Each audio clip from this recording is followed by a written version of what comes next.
Bonjour tout le monde.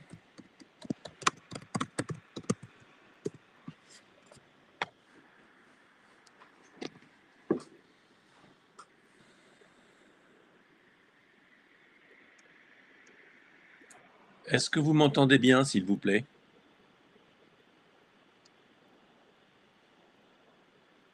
Parfait, merci. On va attendre une petite minute ou deux que les retardataires nous rejoignent. Comme vous le savez, ce webinaire porte sur les énergies en coaching d'équipe et on va mettre un focus sur le diagnostic énergétique qui est en amont du coaching d'équipe. Enfin, en amont, ça fait partie intégrante de la prestation, mais ça commence même lors de la prise de brief. Alors Yann, tu me dis qu'il y a un léger souffle, d'accord. Je ne sais pas quoi en faire. C'est peut-être moi qui souffle comme ça. Je ne sais pas si c'est la technique ou si c'est autre chose, mais je ne sais pas quoi faire. Du moment que vous entendez, je crois que c'est l'essentiel. Peut-être c'est parce que je peux éloigner mon téléphone portable de l'ordinateur. Des fois, ça fait un effet. Bon, voilà. Alors, on va démarrer si vous voulez bien. Donc, je disais que dans ce webinaire, on va parler du diagnostic énergétique notamment, parce que finalement, on peut faire un coaching d'équipe en étant une sorte d'amateur qui fait de l'impro, un amateur de génie, mais le mieux quand même, c'est de partir d'une situation avec un statut de la situation présente, regarder qu'est-ce qui frustre et qu'est-ce qui serait mieux en projetant une situation cible, et puis du coup en déduire le chemin avec différentes étapes. Alors en coaching, c'est pas comme dans une formation où il y a un itinéraire pédagogique. En coaching, on crée plutôt un dispositif miroir dans lequel le client va vivre une expérience, une trajectoire, dans lequel il va faire des arrêts sur image pour se voir en train de fonctionner, et ça va l'éclairer sur son ADN, sur sa vision, sur ses relations, sur sa cohésion, sur les phénomènes systémiques. Et c'est ce dispositif miroir que nous allons concevoir à partir d'une lecture des énergies. Bien entendu, au-delà de la lecture des énergies, il y a aussi la pratique sur les énergies. Un coach de l'énergie, c'est pas simplement quelqu'un qui pose un bon diagnostic et qui crée une bonne ingénierie de coaching, avec une bonne stratégie de coaching. C'est aussi quelqu'un qui sait intervenir de façon énergétique sur les énergies de l'équipe. Alors, on y fera allusion si vous avez des questions sur le sujet. Mais je vais commencer l'exposé tout de suite. Alors, qu'est-ce que c'est qu'un dispositif miroir? Eh bien, c'est un certain nombre de séquences qui sont soit agrégées dans un séminaire, soit réparties dans un certain nombre de rencontres au fil du coaching de l'équipe, où on va proposer à l'équipe des workshops, des exercices, éventuellement des jeux de rôle, des séances de codev, une réflexion sur un sujet, un débat technique. Il y a toutes sortes de recours pour faire en sorte que l'équipe travaille et se voit travailler. Parce que l'équipe, elle ne nous a pas attendus pour travailler. Simplement, quand elle le fait, elle est monotache et elle se voit plus difficilement qu'en notre présence en train de travailler. Vous voyez, en ce moment, je vous parle, je suis conscient de ce que je vous dis. Je suis concentré sur la relation avec vous, je suis concentré sur le contenu et sur la communication. Je ne suis pas forcément concentré sur la conscience que j'ai de moi-même en train de faire ça. Si j'avais un coach à mes côtés qui regarderait comment je m'y prends, ça m'aiderait à regarder moi-même à travers ses yeux comment je m'y prends pour faire ce que je fais. Ben, c'est exactement la même chose pour l'équipe ou pour vous. Si vous assistez à un webinaire et qu'il y a quelqu'un qui vous regarde en train d'assister, vous êtes mieux conscient de vos modes de fonctionnement, de vos process par lesquels vous passez pour assister à ce webinaire, que si vous simplement vous êtes pris au premier degré dans le contenu de la concentration qui fait l'objet de votre attention dans l'instant. Alors le dispositif miroir, c'est ce qui permet à l'équipe d'augmenter la conscience qu'elle a d'elle-même. On dit que ça augmente la réflexivité de l'équipe. Voilà, donc ils vont pouvoir ajuster leur comportement en voyant l'impact de leur comportement, positif ou négatif. Les comportements positifs, on va pouvoir les modéliser pour les reproduire. Les comportements qui sont nuisibles à l'atteinte des objectifs, qui peut être la cohésion, enfin, c'est pas un objectif, mais qui peuvent dégrader les leviers de la réussite, comme la cohésion humaine, la cohésion technique, la coordination, la coopération, la préparation, le débriefing, etc. Tout ce qui nuit à tous ces leviers va être réduit et ajusté. Et puis, on va pouvoir ensemble, grâce à ces miroirs, prendre des décisions structurantes qui vont permettre de mobiliser les ressources profondes de l'équipe. Alors, qu'est-ce que c'est que ce petit machin? Je ne peux pas voir parce qu'il y a le bandeau vert en plein milieu. Je ne peux pas voir mon slide, excusez-moi. J'ai un petit écran. Voilà. Le diagnostic énergétique au début de la mission et je dirais tout au long de la mission. Parce que les énergies, vous savez, dans une même journée, vous êtes fatigué, vous êtes en forme, vous êtes content, vous êtes triste, vous êtes joyeux, vous êtes voilà, vous passez par des humeurs en tant qu'individu.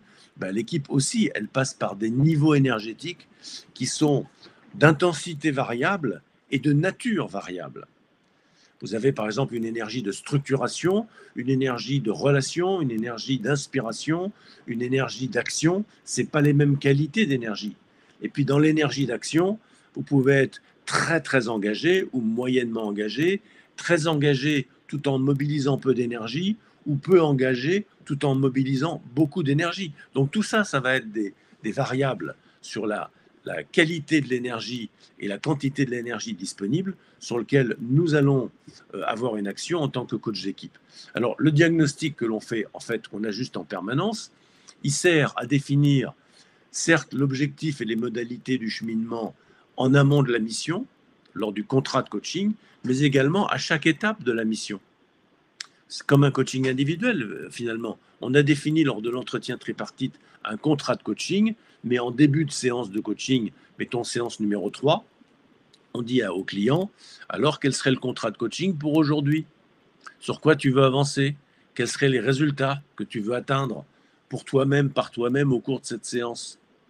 Et donc là, qu'est-ce qu'on est en train de faire? On est en train de renégocier le contrat de coaching, mais à la hauteur de cette séance. Et si le client dit, eh ben, j'ai 3 sujets aujourd'hui, un sujet de gestion du temps, un sujet de confiance en moi, et puis un sujet de mieux comprendre ce qui s'est passé au CODIR, il y a un truc qui m'a gratté, je voudrais savoir ce que c'est, et en tirer des conclusions pour pas que ça se reproduise, et ben finalement, quand on va adresser chacune de ces 3 bouts de séance, on va redéfinir un mini-contrat, un contrat de séquence, au sein du contrat de séance, lui-même pris au sein du contrat de coaching de mission. Voilà, alors en coaching d'équipe, c'est exactement pareil. On va renégocier au fil de l'eau avec l'équipe à partir d'une analyse plutôt intuitive que méthodique, mais tout de même une analyse fine et systémique de ce qui se joue et où en est l'équipe. Voilà. Et puis, à mesure qu'on va voir tout ça, on va évidemment proposer ce que j'appelle des coacheries pour plaisanter, c'est-à-dire des techniques de coaching qui vont provoquer des effets sur le client en fonction de ce qu'on cherche à produire. Si on veut que le client prenne confiance en lui, on va lui faire une reformulation valorisante, un feedback positif, des encouragements. Si on veut le décadrer un peu, lui ouvrir les chakras, on va lui poser des questions puissantes, on va éventuellement le recadrer, on va lui faire part d'étonnements positifs, etc. Donc nos techniques de coaching seront au service d'une stratégie claire avec des objectifs bien identifiés, étape par étape, en fonction de l'évolution de l'énergie du groupe. Alors, vous connaissez notre modèle des énergies. Si vous ne le connaissez pas, tadam, vous le découvrez. Terre, eau, air, feu. Je ne vais pas vous expliquer ce que c'est que la terre, l'eau, l'air, le feu. Vous le savez. Le feu, ça brûle. L'eau, ça mouille. L'air, etc. Mais en coaching, la terre, c'est... Ben, ça va être expliqué dans les slides suivants. Je ne vais pas me casser la boule, je vais lire. Hein. La terre, c'est finalement c'est le contrat, c'est la méthode, c'est la structure, l'architecture du coaching, c'est le cadre du coaching. Donc, c'est bien souvent la première étape du coaching, c'est aussi la première étape d'une séance, la première étape d'une séquence. C'est quand on part de la situation de frustration, donc les douleurs du client, et que l'on détermine quelle serait la situation idéale que l'on voudrait voir à la place. Donc on mobilise le frustration et le désir pour créer une alliance relationnelle avec le client. La deuxième étape, qui est signée de l'énergie de l'eau, donc l'eau, vous savez, c'est la relation, donc c'est tout le travail de cohésion, de sentiment d'appartenance, le travail de coopération, c'est aussi le travail qui consiste à écouter le client collectif, l'équipe, comment elle pose son cadre de référence, comment ils relationnent entre eux et comment ils parviennent à s'enfermer tout seuls dans l'espace problème pour trouver l'endroit où vous allez poser des questions puissantes qui vont ouvrir à l'énergie de l'air, et on y arrive. Au miracle, la transition est bien trouvée. L'énergie de l'air, c'est ce qui nous inspire, c'est ce qui va nous ouvrir à une vision en hauteur, une vision en dehors de l'espace problème. Ça va être inspirant, ça va être enthousiasmant, et quelque part, cette énergie de l'air va commencer à nous mettre en mouvement. Vous savez, les oiseaux qui sont signés de l'air, indubitablement, sont des petits animaux qui n'arrêtent pas de gigoter. Ils ne restent jamais en place, parce qu'ils sont fragiles, et ils sont des proies vulnérables. D'autre part, ils sont très agiles. Donc l'air est très agile. L'air est tout le temps en mouvement. Alors, la vision, par exemple, c'est un truc qu'on pose une fois tous les 4-5 ans, tous les 3-4 ans, mais en fait, il faut la réajuster en permanence. Le sens de la mission, bon, on est un service chirurgical dans un hôpital. On voit bien que le sens, c'est par exemple de sauver des enfants qui ont un problème à la naissance en cardiopathie. Parfait. Mais le sens de cette opération, de cette interaction avec le personnel infirmier, le cadre de santé, le sens de cette réunion de la CME, voilà, c'est ça le sens. C'est pas juste un truc qu'on fait une fois tous les 3 ans avec des consultants pour avoir l'air malin, et puis on le fout dans un tiroir et on l'oublie. Parce que c'est ça qui nourrit le projet fédérateur, ce qui nous anime d'une manière transverse entre les différents métiers qui constituent l'équipe. Ça, c'est l'énergie de l'air. Et puis évidemment, une fois qu'on a pensé à out of the box, qu'on a trouvé des solutions inspirantes et que ça nous donne envie de les mettre en œuvre, parce qu'on a vu que c'était bien cohérent avec le sens et ça nous a sorti des contradictions dans lesquelles on s'enfermait, eh bien on a envie de passer à l'action. Alors ça, c'est l'énergie du feu. Le soleil, vous savez, ça réchauffe, ça éclaire, ça fait mûrir les végétaux. Eh bien, de la même manière, l'énergie du feu dans le coaching, c'est ce qui fait passer à l'action, nous rapprocher des résultats, donc le mûrissement des objectifs. Et il y a différentes techniques pour ça. La première, évidemment, c'est de se concentrer sur ce qui a le plus d'effet levier. Ensuite, c'est de se concentrer une étape à la fois plutôt que de vouloir tout faire en même temps. C'est se focaliser sur l'action de l'instant présent. Il y a toute une philosophie derrière dans le coaching de l'énergie, très proche de ce que propose Eckhart Tolle dans le pouvoir du moment présent. C'est abandonner toutes les pensées parasites qui finalement représentent le corps de souffrance, l'ego, pour se centrer sur l'être profond que nous sommes, donc l'être profond qu'est l'équipe de nos clients, et lui faire lâcher prise sur tous ces parasites mentaux, lui faire se libérer des croyances limitantes, ça on l'a vu dans l'air, ça lui a permis d'accéder à l'énergie de l'action, mais à un moment donné, s'il est trop pressurisé par les enjeux, il va s'inhiber tout seul. Donc il ne faut pas qu'il s'excite trop fort, il faut qu'il mobilise son énergie, que toute l'équipe soit vraiment au taquet, mais en même temps, il faut qu'il lâche prise sur le résultat. S'il s'inquiète trop du résultat, à force de viser la cible, ils vont finir par avoir les yeux qui pleurent et ils vont voir trouble. Donc il faut qu'ils laissent de côté la cible au profit de l'action. La cible, on l'a comprise, on l'a bien travaillée, on en a envie, ok, super, maintenant on passe à l'acte. Et on arrête de réfléchir, on arrête de réfléchir de façon abstraite au sens, à la mission, aux indicateurs et tout ça.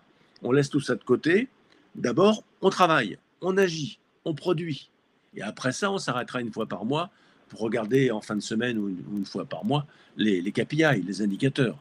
Mais si on passe notre temps les yeux rivés sur le... Vous savez, quand on conduit, si on passe notre temps à regarder l'aiguille du compte-tour et puis le truc de vitesse, ben on va rater les panneaux indicateurs, on va rater les accidents sur la route et puis on va se cracher.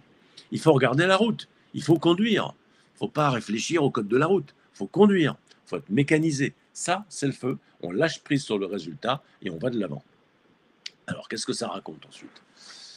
Que notre modèle, c'est un modèle systémique parce qu'on ne fait pas à un moment donné le contrat, puis ensuite c'est fini à tout jamais. On passe à l'étape numéro 2, puis à l'étape numéro 3, puis à l'étape d'engagement, et après, au revoir, monsieur, dame, c'est fini. Non, c'est un truc qui est cyclique, ça revient sans cesse, à tout moment. D'abord, c'est pas toujours dans cet ordre-là. Des fois, le client vient avec une solution, il n'y a pas de contrat, il n'y a pas eu d'ouverture, on est déjà en train d'aborder la solution. Des fois, il a déjà parti sur ses engagements, il vous dit, je voudrais vérifier que je ne suis pas en train de me tromper dans le plan d'action que je mets en œuvre. Bon, il y a un mini-contrat, mais c'est un mini-contrat qui porte sur l'engagement, et on pourrait croire que on commence par la fin. Mais c'est pas grave de commencer par la fin si c'est le cas. Il faut savoir s'adapter, il faut savoir s'ajuster. Et puis des fois, on va faire toute la séance sur une prise de conscience qui est de l'ordre de l'énergie de l'eau, alors qu'il n'y aura pas de contrat parce qu'on se connaît déjà, puis le contrat, c'est le contrat du coaching en général. Et là, avec cette équipe, on va faire un travail de 2 heures sur un aspect de leur comportement ou de leur croyance ou de leur sensibilité.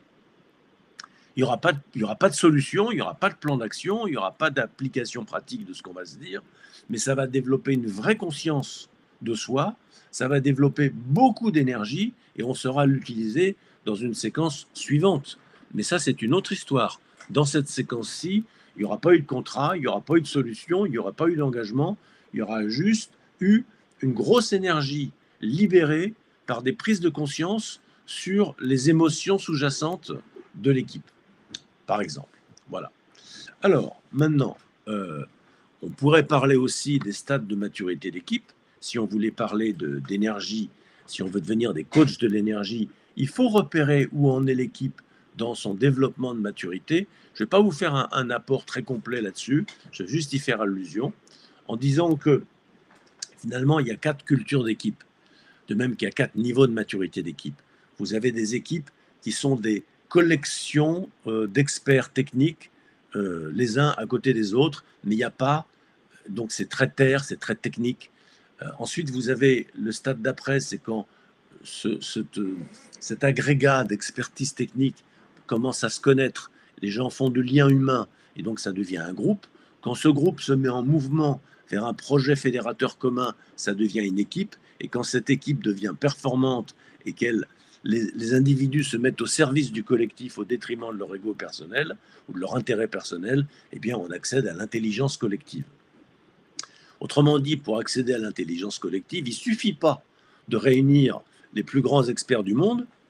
Par exemple, dans les équipes de foot, je ne suis pas du tout un spécialiste, mais c'est connu comme le loup blanc, vous mettez tous les meilleurs joueurs du monde dans une équipe, vous avez une équipe de merde. Parce que ce sont des stars et des vedettes, si jamais ils n'arrivent pas à se respecter, à se faire confiance et à jouer ensemble, c'est le vert, et comment dire, toutes les stars, c'est le bleu, le vert, c'est se faire confiance, avoir envie de jouer ensemble. Le jaune, c'est apprendre des tactiques innovantes que l'adversaire ne nous attende pas parce qu'on est comment dire, prévisible et lisible. Et puis le rouge, c'est la capacité à se dépasser au profit du collectif. Je ne suis pas là pour être la star qui prend la lumière et les applaudissements. Je suis là pour que l'équipe gagne, quitte à ce que je reste dans l'ombre.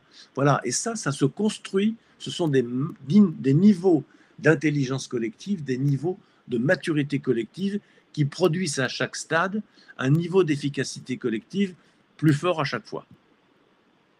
Ce que j'ai à vous dire aussi, c'est qu'il y a des équipes qui ont une culture plutôt technique, une culture plutôt relationnelle, une culture plutôt créative, innovante, ou une culture plutôt challenge, résultat, ambition. Alors, c'est vrai aussi pour les entreprises. Il y a des entreprises très procédurières, d'autres, une administration, par exemple, qui contrôle les citoyens, la police, la justice, le fisc, etc. C'est très technique. Vous avez aussi des métiers où c'est très humain, les psys, les assistants sociaux, tous les gens qui s'occupent du bon peuple. Ceux qui sont très dans l'innovation, c'est éventuellement les communicants, les boîtes de pub, etc. Et puis ceux qui sont très dans le challenge, c'est par exemple enfin je dis des choses un peu bêtes, mais les commerciaux qui sont centrés sur toujours vendre plus. Voilà, vendre plus cher, vendre plus, gagner plus. Bon, c'est un peu caricatural. Mais voyez, il y a des stades de... Alors, vous avez des énergies dans une équipe qui évoluent au fil de la vie de l'équipe. Vous avez des stades de maturité qui sont marqués par des énergies. Et puis, vous avez des cultures d'entreprise ou des cultures d'équipe. Alors, on peut imaginer, dans une entreprise très technique, des équipementiers automobiles, donc c'est très processé, etc. Une équipe qui serait très humaine par la culture de cette équipe. Donc dans une culture bleue, on va trouver une équipe très verte. Et puis avec en ce moment une phase une emphase mise sur l'innovation. Donc ça va être très jaune, avec un manager qui est très centré sur les progrès et qui les challenge beaucoup, par exemple. Donc c'est cette combinaison de les énergies qu'il faut bien maîtriser pour devenir un coach de l'énergie puissant et fin dans sa perception des complexités afin de bien manager la systémie. Alors bon, ben voilà, hein, je vous le disais, la Terre, hein, c'est le début du coaching, c'est quand on part de la frustration pour arriver pardon, au contrat de coaching. La Terre, elle est fondatrice. Il va falloir accompagner le client, l'équipe, à formuler sa demande, parce que au départ, la demande de coaching, elle a été formulée par un manager qui est tout seul dans son bouclard et qui vous dit: j'aimerais bien que tu m'aides à développer plus d'innovation dans mon équipe. Je les trouve trop comme ci, pas assez comme ça. Ce serait bien que on trouve le moyen de progresser dans telle et telle direction. C'est très bien, mais c'est pas du tout sûr que l'équipe soit du même avis. Et il n'est pas du tout sûr non plus que vous-même soyez de cet avis-là. C'est peut-être pas ça dont ils ont besoin. Alors à un moment donné, il faut aider le client collectif à verbaliser son besoin, à formuler une demande qui va servir de contrat moral, contrat d'objectif entre l'équipe, le manager et le coach. Voilà. La posture du coach qui est associée à cette énergie, ça va être un peu, il faut le dire vite, parce qu'en coaching, on n'aime pas beaucoup l'expertise. On dit qu'on est des candides, on dit qu'on n'est pas des experts, on est des généralistes, on est des gens qui posent des questions et qui ne donnent pas des conseils, donc on n'est pas des experts, on est en position basse, etc. etc. Néanmoins, en coaching d'équipe et chez Énergie, on assume cette position. En coaching d'équipe, à un moment donné, il faut poser un diagnostic. Sinon, le client ne vous confiera jamais une commande. Il ne va pas vous dire, bon, bah écoute, super, tu as une bonne gueule, tiens, je te donne les clés du camion, et on se retrouve dans 2 ans quand l'équipe aura été au top niveau de sa maturité. Pas du tout. Des fois, le client, il vous dit, OK, on fait un séminaire dans 1 mois et demi, je voudrais que tu me donnes l'agenda du séminaire. Et puis, je voudrais savoir ce qu'on fait entre 10h30 et 10h45. Moi, j'en ai connu des clients comme ça, qui sont très terres, justement, sont très dans le contrôle et dans le micromanagement. Donc, ils barbouillent leurs symptômes dont ils sont victimes dans la relation avec le coach. Et ils vous tordent le bras comme ils tordent le bras à leurs collaborateurs. Et donc, à un moment donné, il va falloir être capable, dans cette posture d'expert et aussi de candide, de pouvoir montrer ça au client pour le faire grandir. Donc, il va y avoir une petite dimension coaching individuel dans le coaching d'équipe, bien sûr. Voilà. Alors, cette posture terre du coaching d'équipe, c'est une posture qui fait le lien à tout instant entre le besoin identifié, l'objectif qui a été contractualisé et les moyens qui sont proposés, ainsi que les effets qui sont obtenus. Et on va réajuster ça en permanence. C'est ça, la posture terre. Dans la phase terre d'une intervention de coaching, on va tâcher de donner de la puissance au client en l'enracinant dans sa propre terre. Donc, on va partir de ses expériences passées, on va lui offrir un regard positif. Un regard positif sur quoi? Mais sur ses ressources, sur ses talents. On va beaucoup lui faire du feedback et on va surtout s'assurer que les ambitions qu'il a sont bien réalistes, elles sont pragmatiques. On n'est pas en train de faire de mumuse avec de l'acrobranche et puis à dessiner des petits blasons comme des enfants, comme on fait des fois en team building avec des activités qui me sortent par les yeux. Moi, j'en ai ras-le-bol de ces trucs-là.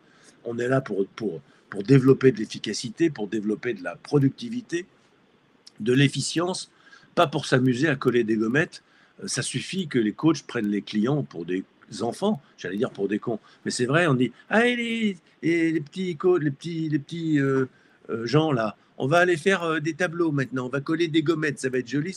Voilà. On croirait qu'on est à la maternelle des fois.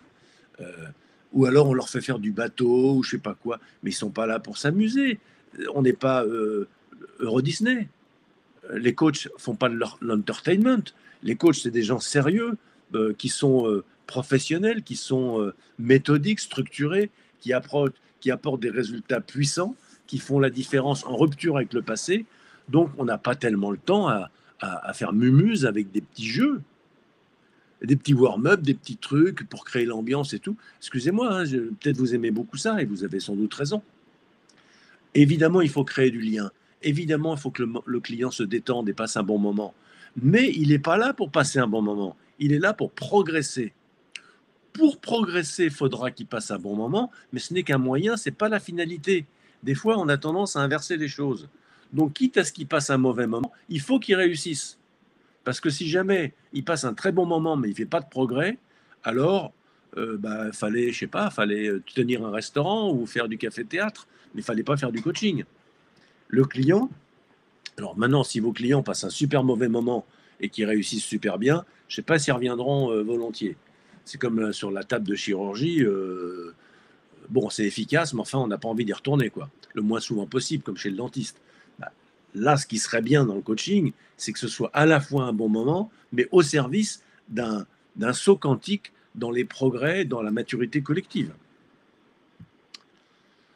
Voilà, bon, bah écoutez, voilà, hein, vous savez, le diagnostic d'équipe, c'est cette vision. On repère un peu quels sont les coefficients énergétiques de l'équipe pour combien il a dans la terre, combien il a dans l'eau, etc., pour accompagner l'équipe à se développer là où elle a son chakra, là où elle a son énergie, et peut-être aussi pour se développer là où elle a des trous dans la raquette.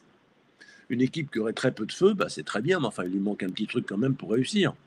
Je ne dis pas qu'il faut forcément un équilibre, mais il faudrait un très fort niveau d'énergie partout.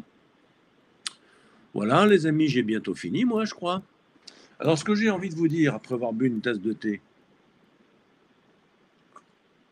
c'est qu'après ce petit exposé sur le coaching de l'énergie, l'importance des énergies dans le coaching d'équipe, vous dire que dans l'école qui s'appelle, oh, surprise, l'école énergie, nous faisons donc des formations. Il y a un club de coach, il y a une université d'été où on développe ces 4 énergies. Alors, dans le club des coachs, on travaille sur les compétences techniques, les pratiques de coaching de l'énergie, sachant que chaque énergie se subdivise en... Alors moi, à titre personnel, je suis très branché par le Qigong, la médecine chinoise traditionnelle, etc. Donc, j'ai tendance à utiliser des métaphores, vous voyez, le yin-yang, là. Et en tous les cas, sans aller forcément là-dedans, parce qu'on s'en fout, c'est juste une formulation.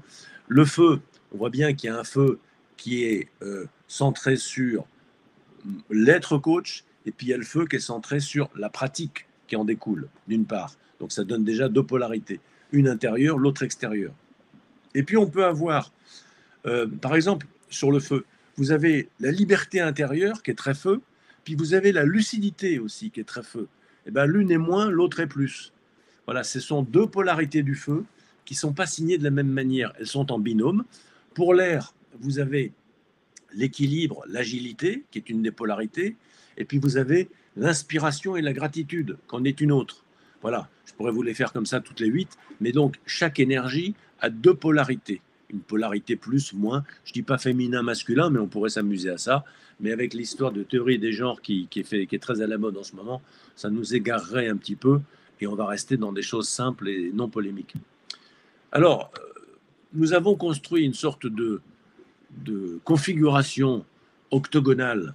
C'est une figure à 8 pointes ou à 8 facettes, une pyramide à 8 pointes ou un lieu à 8 pans de mur, ce qui est l'unité du vivant, l'unité de la vie, qui repose sur, je vous le disais, liberté, lucidité sur le feu, joie, inspiration, équilibre pour l'air, connexion, relation et intégrité, pureté pour l'eau. Vous savez que l'eau, ça nettoie, ça désinfecte, ça lave. Donc c'est ça que j'appelle intégrité. Puis pour le feu, pour la Terre, pardon, vous avez la vitalité, la structure, l'architecture, l'enracinement, et puis la paix, le calme, la sérénité. Voilà. Donc ce modèle-là, on le travaille euh, en mode pratique de coaching liée à ces 8 polarités dans le club, et puis qualité intrinsèque du coach dans l'université des coachs. Cette année, je vais préparer un petit zoom parce que j'étais en train de le préparer, donc ça m'amusait de vous en toucher un mot. On a 3 jours d'univers, enfin, comment dire, 4 demi-journées réparties sur 3 jours au mois de septembre. Donc, quand les gens, les coachs, on est généralement une quarantaine qui font partie de la petite famille du coaching de l'énergie. À chaque fois, on accueille une dizaine de personnes nouvelles qui, comme vous, peut-être disent « Ah tiens, c'est marrant son truc, j'ai envie de m'inscrire. Justement, en septembre, j'ai de la dispo et ça me permettrait de démarrer d'un bon pied. Ça va me permettre de développer mes compétences de coach et en même temps de me charger à bloc d'énergie pour bien démarrer l'année. Ces mecs-là ont l'air sympas. J'ai été à plusieurs de leurs webinaires. J'ai des bons retours de la part de mon réseau sur eux. Allez hop, je m'inscris et on va passer un bon moment. Alors effectivement, vous allez passer un super bon moment. Quand on va arriver, on va faire un protocole original. Enfin, il y a 2 protocoles originaux qu'on va utiliser dans l'après-midi pour travailler la signature énergétique du coach, de chacun d'entre nous. Puis ensuite, on va utiliser les animaux totems par un protocole dit des mentors. On va faire parler les animaux totems pour savoir comment développer sa signature. Voilà. Donc ça, c'est une première. Puis ensuite, on fait un apéro avant le dîner, et puis etc. On va se coucher chacun comme il veut, parce que le lendemain, il y a du boulot. Et le lendemain, la journée, ça va se passer à la montagne du côté de Grenoble cette fois-ci, normalement, s'il n'y a pas de changement. On va faire une marche. Et si jamais il flotte, on restera dans l'hôtel qu'on aura choisi, mais on marchera quand même. On va faire 4 étapes de travail qui vont durer chacune 1h30, où on va travailler les 4 dimensions de l'énergie du coach, des qualités intrinsèques du coach, qui sont ce qu'on a dit tout à l'heure, je le cherche là, les 4, sa liberté, sa joie, son sens de la relation et sa sérénité. Parce qu'on avait déjà travaillé tonus vital, intégrité, équilibre et lucidité l'an dernier, dans l'université de l'an dernier. Donc cette fois-ci, on termine le cycle et le modèle, mais il n'y a pas besoin d'avoir été là l'an dernier pour faire celle de cette année. Et ceux de cette année comment dire, ceux de l'an dernier ne font pas forcément la suite parce que c'est bien de faire le tout si vous voulez, mais il n'y a aucune nécessité. Il n'y a pas de prérequis. Alors s'il y a un prérequis, c'est d'être quand même un minimum coach. Si vous êtes complètement manager, complètement débutant en coaching, vous allez vous sentir peut-être un peu tout seul parmi une quarantaine de coachs. Mais en même temps, on est très accueillant et on a eu à chaque université des gens qui étaient mes clients, par exemple, qui étaient des managers clients, à qui ça faisait plaisir de prendre un peu de recul et qui venaient s'inscrire pour vraiment prendre un bain, pour cranter dans leur dimension coach de leur management. Alors là, on va le faire en marchant. C'est-à-dire que 2 par 2, on va marcher et se coacher en marchant. Puis on arrive à un endroit, on va vivre une activité qui va durer 1h30. Puis on va remarcher, on va faire une pause. Puis on va remarcher une demi-heure pour aller à un autre endroit superbe à la montagne. On va faire une autre activité d'1h30. Là, on va manger et ainsi de suite toute la journée. Ça, c'est la 2e journée. Puis la 3e journée, on va dans un octogone. Ça ne vous surprendra pas, hein, c'est les 8 forces qui sont autour de nous, les 8 énergies qui sont en nous. On va les travailler physiquement, en quelque sorte, pour produire un plan d'action, mais je ne vous raconte pas tout. Pour savoir, il faut venir. Donc voilà, pour vous dire que dans cette université, dont je n'ai pas les dates en tête, mais si vous les voulez, n'hésitez pas à les demander, c'est pas un secret. On va travailler d'une façon originale et décalée sur vraiment la matière première que sont les énergies du coach appliquées au coaching de nos clients, aussi bien le coaching individuel que le coaching d'équipe. Et je crois qu'on en a terminé. Qu'est-ce que c'est que ça? Avez-vous des questions, chers amis? Je vais d'abord vous dire, avant de prendre vos questions, que j'avais oublié ça, on a différents formats de formation. Vous avez les fondamentaux pour des gens qui diraient, moi, j'ai pas besoin, j'ai simplement besoin de me rafraîchir sur les outils, j'ai besoin d'y voir clair sur les fondamentaux du coaching d'équipe. En 4 jours, ça me suffira bien. Voilà, vous avez deux deux volets de date de 2 jours, le 23 et 24 septembre d'une part, et le 14 et 15 octobre d'autre part. On a le cycle expert qui dure 12 jours. Et puis, nous avons un cycle de perfectionnement qui dure également 4 jours pour des coachs qui sont déjà aguerris, qui connaissent bien le coaching d'équipe et qui disent j'ai pas forcément envie de me taper la formation expert de 12 jours, elle est sûrement intéressante, mais ça coûte du blé et puis j'ai pas le temps cette année. Par contre, je me ferais bien 4 jours avec ces cons-là, qui ont l'air assez futés, qui sont manifestement. Alors, supposons que des coachs experts, des coachs seniors se diraient ça à notre propos. Enfin, le père de Vaux, qui a une trentaine d'années de coaching derrière lui, il en connaît un rayon. J'aimerais bien une sorte de supervision, intervision, formation un peu sur mesure pour ma pomme, plutôt que de faire le b.a.-ba avec les bébés coachs. Là, j'ai fait ça il y a 5 ans. Maintenant, je veux aller plus loin. Je veux qu'il me secoue un peu les puces et je vais m'inscrire à son truc de perfectionnement. Voilà, je dis Paul Devaux, mais il y a Franck Salle qui est dans la partie, qui était un voyou de la pire espèce, qui également a beaucoup d'expérience, surtout en coaching d'équipe, plus que moi-même, parce qu'il adore ça, tandis que moi, moins. Moi, je préfère le coaching individuel. Alors, je crois que j'en ai fait... encore un truc. Voilà, ça c'est pour vous dire comment on fait pour prendre un rendez-vous. Vous avez la bande verte là-haut en haut de votre écran, avec écrit en blanc, prendre rendez-vous avec une jolie pastille rouge. Cliquez ici. Eh ben, faut cliquer là-dedans pour prendre un rendez-vous avec nous. Si vous avez des questions sur l'université, si vous avez des questions sur nos cycles de formation, si vous voulez savoir plus, si vous voulez vous faire superviser sur une ou plusieurs séances par nous, eh bien, vous nous contactez par ce moyen. Sinon, moi, ne me contactez pas sur LinkedIn parce que je ne regarde jamais. Il y a une activité assez soutenue sur mon compte, mais ce n'est pas moi qui l'a fait. Donc, moi, perso, je ne regarde pas. En revanche, vous pouvez nous contacter par le site Énergie. Vous pouvez me contacter sur mon site personnel pauldevaux.fr si vous voulez une supervision avec moi. Mais voilà, il faut. Le mieux, c'est de cliquer sur le bouton rouge pour faire exploser la boutique. C'est une petite farce. Quand on appuie, il y a le siège éjectable et on ne vous revoit jamais. Donc surtout, n'appuyez pas, malheureux. Bon, voilà. Alors, est-ce que maintenant qu'il nous reste 8 minutes, vous avez des questions à marquer dans le chat que éventuellement j'essaie de baragouiner un bout de réponse qui vous crée de la valeur pour vous? Alors, c'est là que un grand silence s'installe. Vous n'êtes pas obligé d'avoir des questions, hein. Disons que c'est l'opportunité, quoi. Si vous avez un truc, tâchez de me poser plutôt une question précise que trop généraliste. Je vais boire une tasse de thé pour vous laisser un peu de répit et d'inspiration.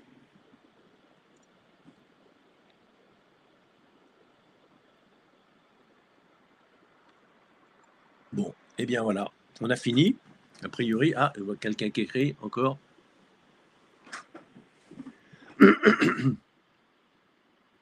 Ceux qui n'ont pas de questions, vous pouvez attendre que ceux qu'on ait. Alors l'école d'énergie, oui, elle est certifiante parce que nous avons une certification interne. Par contre, rien. Elle n'est pas RNCP, si c'est ça le sens de la question. Est-ce que la supervision se fait autant pour le coaching individuel que l'équipe? Absolument. Je dirais que la supervision, en tout cas telle que je la pratique, moi je la pratique en individuel, mais dans le club, on la pratique en collectif, dans le club énergie. La supervision, elle sert à décoder, elle sert à ajuster votre posture, à optimiser vos techniques. Éventuellement, il y a une dimension mentorat. Quand vous avez besoin de poser des questions sur le business, sur les tarifs, sur je sais pas quoi, la démarche commerciale et autres, ça peut servir à ça.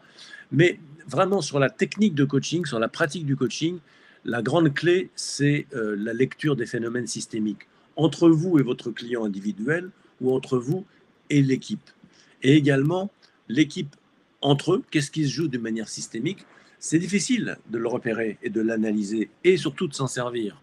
Alors, la supervision systémique que je pratique, ayant affûté ce regard particulièrement systémique au fil des années de pratique que j'ai exercé, eh bien, c'est pour vous aider justement à être beaucoup plus puissant dans l'impact de vos interventions de coach, en décryptant ce qui se joue et puis en sachant comment s'en servir.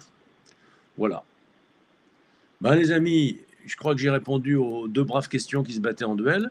Je vous remercie pour votre participation. Je vous souhaite une bonne année, joyeuse Pâques, et on se retrouve à Noël prochain pour la suite de nos aventures. Non, je plaisante, mais on fait des webinaires tous les mois. Suivez-nous sur LinkedIn. Il y a sans arrêt l'affichage des prochaines occurrences pour des webinaires gratos, dans lequel on fait à chaque fois un apport. Si vous avez des questions, on n'y répond pas. Si vous n'avez pas de questions, eh bien, alors non, là j'ai une bêtise. Si vous avez des questions, on y répond. Si vous n'avez pas de questions, on n'y répond pas. Voilà. Je vois que 3 personnes ont cliqué sur le cliquer ici. Je serais ravi de m'entretenir avec vous. Si vous avez demandé un rendez-vous et que vous allez jusqu'au bout, vous allez tomber sur une page, un calendrier Calendly. Il faut cliquer, vérifier que ça s'inscrit bien dans votre agenda. Et puis dans ce cas, ben, on vous recontacte pour vérifier le rendez-vous. Vous recevrez un mail de confirmation. Et voilà. Allez, à plus. Je dois dire que le webinaire est enregistré. Normalement, vous recevez le replay si vous en avez envie. Voilà. Au revoir.